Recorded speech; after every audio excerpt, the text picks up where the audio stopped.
Hey guys, welcome to a new episode of This Week in Catch Wrestling. I'm Budo Jake. Today is May 13th, and on today's show we're going to talk about Josh Barnett, Polaris, Street Fighter, and Marcelo Splinter.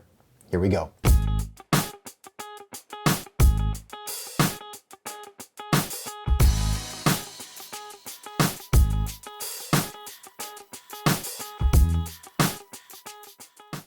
So are you guys still practicing jiu-jitsu? Or have you moved on to catch wrestling?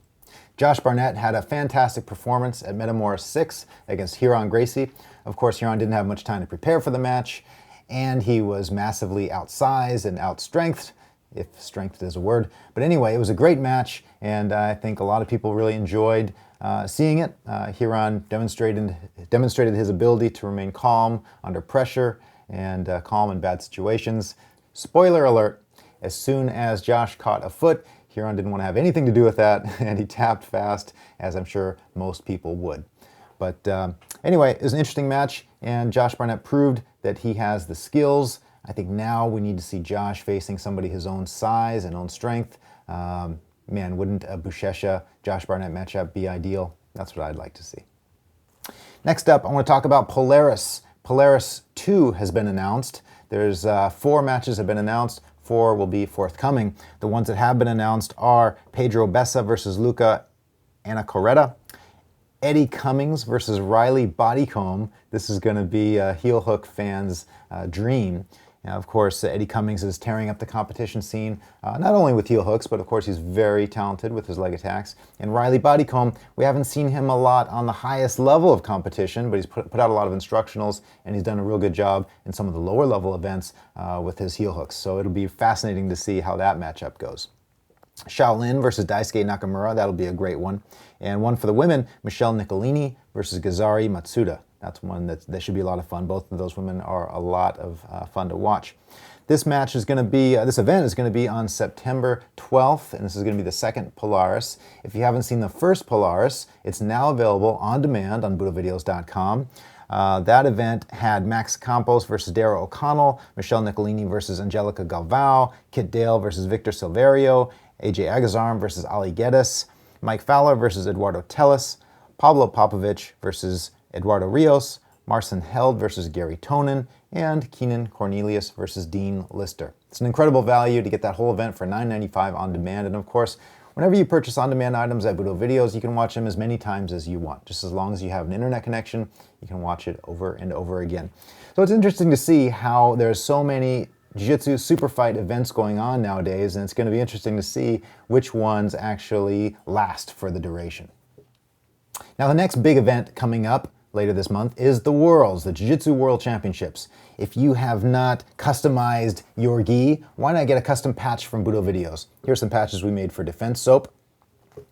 Here's one we made for Deepwater BJJ. We can make them in as many colors as you have, any size. This is about as big as they come, but smaller sizes are available as well. Check those out on CustomBJJPatch.com. We've been doing this for 5 years already, and we know how to do it. We'll make your patches look great. Okay, time for new products. 4 new items to talk about today, and they are all based on the best video game of all time, Street Fighter or Street Fighter 2. Actually, the first Street Fighter was terrible. I don't know if any of you guys remember it, but Street Fighter 2 was the game back in 1991, 1992, and they're still making new ones today. Great cast of characters, and now you can wear them on your rash guard or on your spats. We got the Ryu rash guard and the Ryu spats, and of course, Brazilian Jiu-Jitsu, we have to have Blanca. We have the Blanca rash guard and Blanca spats. Really cool items. These are, by the time you watch this video, they should be landing very soon. They're probably about a week out at this point, but they're available in limited quantities right now, so you might want to pre-order one of those to make sure you're one of the first to receive them. Hopefully there'll be more Street Fighter character apparel coming out soon. So hope you guys like those. I know I'll be rocking some Ryu spats soon, and I'm hoping they make some Dhalsim ones too, because after all, he's the best Street Fighter character in my mind. Okay, now it's time for the interview portion of the show. Marcelo Splinter is a guy that, it's funny, you know, I know most of the Gracie Barra guys, particularly in Southern California, But Marcelo's a guy that I didn't know very well, and he did a fantastic performance at the at the Masters World Championships in 2014. He beat Gustavo Dantas in the finals, and I wanted to know more about him. Since that time, he's come up to Gracie Barra headquarters, and we've had some fun rolls, and I've got to know him a little bit better. But it was finally time for me to go down to Encinitas, where he teaches, and get to know him better. It was really interesting to find out more of his story, and I think you'll be interested to hear that too. And in the technique portion, he shows a couple really cool techniques that he's been working on. One is a calf slicer, and one is an escape from the leg drag position using something that Schembri coined, the Mr. Schembri position. So really cool stuff. I think you're going to like it. Let's get to it with Marcelo Splinter. Marcelo, it's really nice seeing you today. I've enjoyed watching you compete for a while, and I've enjoyed when you come up to GB Irvine. We've got some fun rolls together. Thank you. It's nice to see you in your home turf here at Gracie Barra. Yeah, thank you for coming. Yeah, absolutely. So the first thing I want to ask you is, you have a nickname, Splinter, and I'm curious where that came from. Oh my God. I remember when I started training, my God, 1994. And I have some part in some places in Brazil, and I have some friend, and his name is Beto, and we have so many friends. Everybody have a nickname, and this guy, he put my name Splinter because I'm so skinny. I have a little bit long nose. Oh my God, it's so funny. And when I start to compete, and 1 month when I was white belt, oh my God, guys, put my name Splinter in the bracket. Oh my God, put this name, take off this name. I don't want to compete with this name. No, go. And oh my God. And then guys start to say, oh, Splinter, you did it well. No, my name is not Splinter, sorry.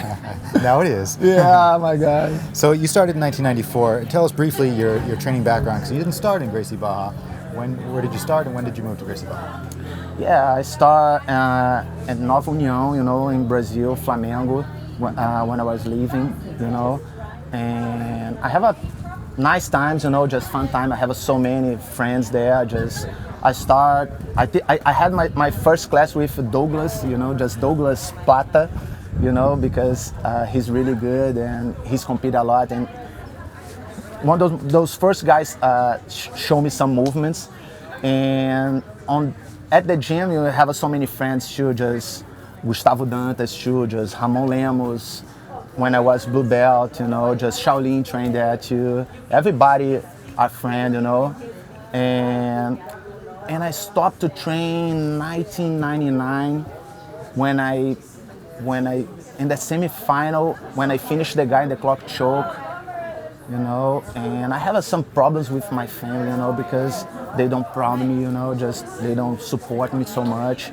And every time I have a heavy times about that, because they tell me every time, just let go this sport, just study, just heavy times. And when I lose my time in 1999, the guy tap, but the referee say, return to the mirror, and I say, hey, come on, he tap. And he say, no, I don't tap. And I, oh my God, I can't believe. And when I looked around my corner, I have so many friends fighting, and I have some friends to support me, and I, oh my God, okay, I'm loose.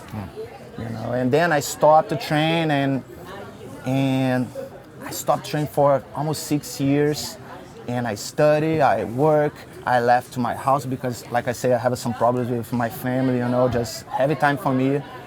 And in 2005, Nelson Monteiro, his return from Brazil, he was living in Abu Dhabi, and he's created the sport, and he was teaching my gym, when I worked there, and he teaching Rafa, and Rafa bring to me, and he tell me, Nelson, remember this guy? This guy's really good. He fight with our friend, just, oh my God, I can't believe he say that. And also, oh really? Let's train together, bro. Oh no, I stopped to train. Thank you. No, jiu-jitsu is not be part of my life right now. Just 6 years I stopped. And then the guys bring me for Gracie Barra headquarters in Brazil, Rio de Janeiro. I saw so many famous guys, just gordo, soca, cachorrinho, pé de pano. That's a dream team, you know. And I saw, oh my God, I can't believe. And then when I come inside, I saw CDM, you know, just CDM. He came from me, Splinter. What are you doing here? Oh my God, bye. And the guys, no. Stay here. Nelson say, stay here, stay with me. Don't worry about. And Carlos Gracie, he came to me and he said, if Nelson bring to here, just don't worry about. You can be part of the family right now. And my God, I'm so glad I'm still here. Try to realize your dream. Guys, hold the opportunity and try to do your best, because this new generation just develop another game, you know, just so many variations from the top and beating ball, a lot of De La Riva. Me and my old school guys, my friends, we try to develop some new variations. Now I bring his foot all the way inside right here, not out. I'm gonna lock my leg like a triangle, but before I lock it, I bring his foot inside like that.